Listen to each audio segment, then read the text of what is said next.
All right, welcome to the show. Welcome back. We had a little break for the holidays, and so we're excited to be back for 2023. And today I've got a special guest with me today. Sitting across from me is Jason Junge, who is the CEO of WebToq.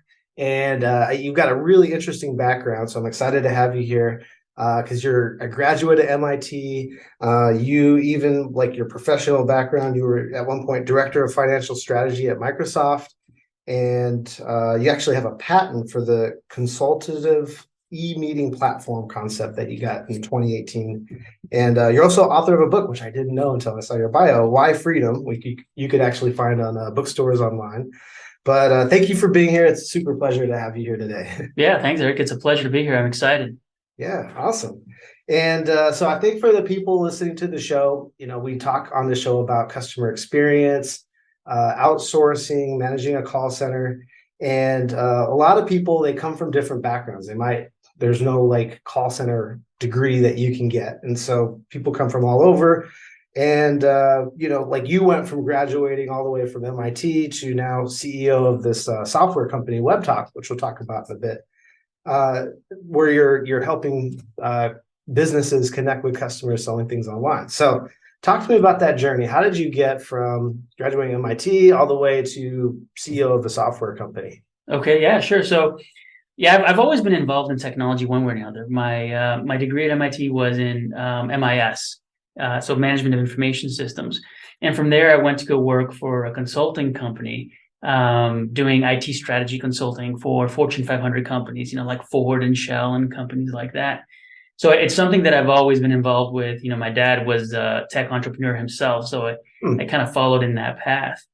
And after being in IT strategy for about 8 years at that company, I got my MBA in entrepreneurship, and then joined Microsoft right afterwards. Was there for a year, and then went off and started joining small businesses and forming new companies. Been doing that, gosh, for about 16 years now. Wow. Starting up companies and small businesses, and it's been a roller coaster ride, but I've loved every second of it. And it's always something to having to do with technology, right? It's always been kind of my forte. A mixture of corporate strategy, coming from my MBA background, and how technology fits in. I think a lot of companies tend to use technology for technology's sake, and they don't take a step back and really analyze how it might fit into their strategy. And you see that all the time. It's like, just technology looks cool or promising, and they just put it in without thinking as to why. That's the CEOs making some decisions. Oh, I went to this seminar and now you got to put this in place. And then the team is like, what? This doesn't fit our needs, and this doesn't help us. Exactly. I see that a lot. And so, our business really speaks to that. It's like, when we design technology, we really design it from kind of thinking of the customer and thinking of the value proposition on up, right? So we always keep that in mind whenever we're adding features and doing our surveys with customers and stuff like that. And it's always thinking about kind of what's the value proposition, how can we add value both to our clients as well as their customers, right? Yeah, because we're both kind of in the same position where our clients could leave. There's lots of options in the marketplace. I think you guys bring some interesting features that really I don't really believe they're found anywhere else. So that's something that could set you guys apart. But there's other features that are pretty commodity. Anybody can. There's a lot of people that have that. Right. So I mean, is that what drove you to add some of those features? I mean, because you got the business owners that are like, oh, the shiny objects. I want this shiny thing. I might not need it. How do you balance like what features you're adding to make sure that it's like useful for businesses and that it's on trend with what businesses actually are looking for? So that's a really good question. How do we make sure that we're pertinent to the businesses, right, and to our clients? So this started because I was the CEO of another company before. It was a retail services company. Mm-hmm. So we had retail stores as well as software products for retailers that we sold.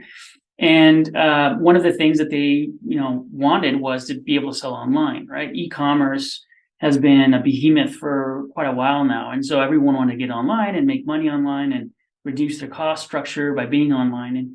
all our retailers wanted that as well.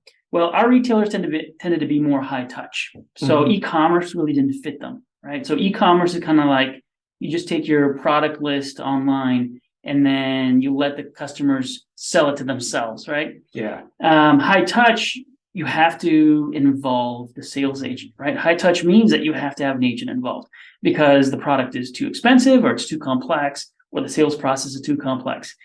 And so, our retailers are wondering, well, how do I sell online, being that we are high touch? And we looked around for different tools and didn't really find anything that could help them. I mean, there was chat and there was email forms, click to call, things like that. But those really didn't utilize the power of the internet, kind of the visual aspect of the internet. And it tended to take people off channel. So if they started online and then you move them offline by going to click to call or email forms, you weren't doing them a service. You're doing them a disservice. So looking around the solutions, we really didn't find anything, so we had to invent our own. And so we came up with our consultative e-meeting platform that basically mimics a face-to-face conversation, right? There's nothing that beats a physical face-to-face conversation as a sales agent, right? Because you engage visuals, you engage body language, you're creating an experience. And that also includes the store where you're in or the office. All of that is an experience that you're creating that will help the sales process, but also embed an emotion and therefore memory in the brand in the customer's perspective. And so we wanted to bring that all online, right? We wanted to bring the experiential part of a face-to-face sell, but online. The visuals, the branding experience, the sales process, the sales tools, the merchandising kits, the marketing materials. We wanted to bring that online so that our customers, our clients, could really create that experience and in that sense brand themselves. And so we started out because this was a big need from our retailers. And the way that we maintain ourselves relevant is by always going back and making sure that we pull them and we ask them, it's like, what is your current problem? What are your current problems? What, frictions are you facing? And how can we help you? How can technology help you? How can our platform help you? And then, and then we talk about the features that are coming and then we get their feedback. And then we also do online testing, of course. But ultimately, it's a little bit of also of a gut feel, right? Because it's, like Steve Jobs would say, a lot of times, customers don't know what they want until you show it to them. And there's some truth in that, right? That's not the whole story, especially when you're talking, when you're in B2B. But that is part of the story. So part of it is kind of gut feel as to what I feel and my creatives feel technology is going and where it can take us. And the other side is also, of course, then pulling our clients.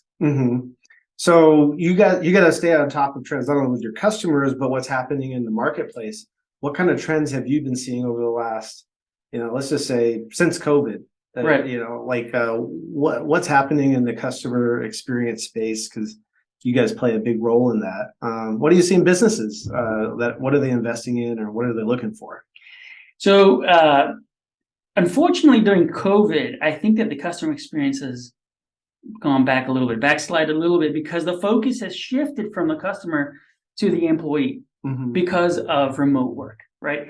So the trends that we are seeing is more around remote work, right? So how do you create a hybrid office where some of your employees can be working in your office and some of them can be working from home? And what are the tools and technologies that you can give those employees so they can be productive working offline, or I'm not offline, but out of the office? How do you keep team morale up when people are in different structures? They're remote from each other. How do you maintain a sense of community within your office when, again, everyone's not co-located? So a lot of the technologies and all the trends that we've seen has been more around that, around, how do you make hybrid work feasible, right? And how that's impacted the customer experience. It has made companies a little bit more remote in the way that they can then attend to their customers. And what I mean by that is that they've gone more multi-channel, omni-channel, because now they've come to recognize that customers aren't all going to be on the phone, or they're not all going to be in front of you in the store or in the office. They could be driving. They could be coming in they could be contacting you through text. They could be contacting you through social media. So there's different channels that they could be contacting you in. And I think a lot of companies, their eyes have been open to this, and so they've tried to use use tools that are more kind of broad based in their channels, multi-channel, omni-channel. So there's been a push into that by companies, but it's because of their eyes opening to the fact that customers are asking for that, right? It's not all about just simply going online and doing e-commerce. It's not all about building call centers where they just simply attend to calls. There is a multitude of channels out there, and companies have to be cognizant of them, have to be willing to be where the customer is, more adaptable, more flexible, and yet somehow maintain their cost structure low, right? So it's complicated, but there's a lot of technology that's trying to answer those problems, resolve them. Yeah, it's fascinating because that's our challenge in the call center is those customers, they could be driving, they could be anywhere, like all over the place. And I think I talk to a lot of the business owners that are either feeling overwhelmed because they're at a size where they're still trying to handle it all. And they're like, I can't keep up with emails and texts and all this and different, a story that I could, a lot of business owners can relate to is, that they have messages sitting somewhere on some platform that they haven't gotten to. Right.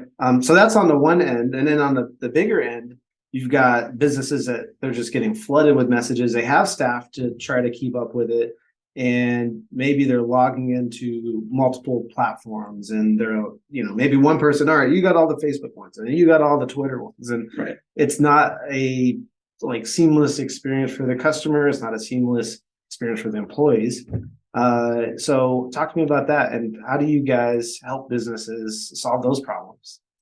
Yeah. So, in order to solve kind of a multi-platform issue, which we faced ourselves, to be honest with you, we ourselves faced the issue of you've got leads coming in through Facebook, you've got them coming in through WhatsApp, you've got them coming in, especially if you're international, through text, through emails, through calls, through your website, through your land. It's such a plethora, and maintaining the accounts, the employee accounts to all of those different tools.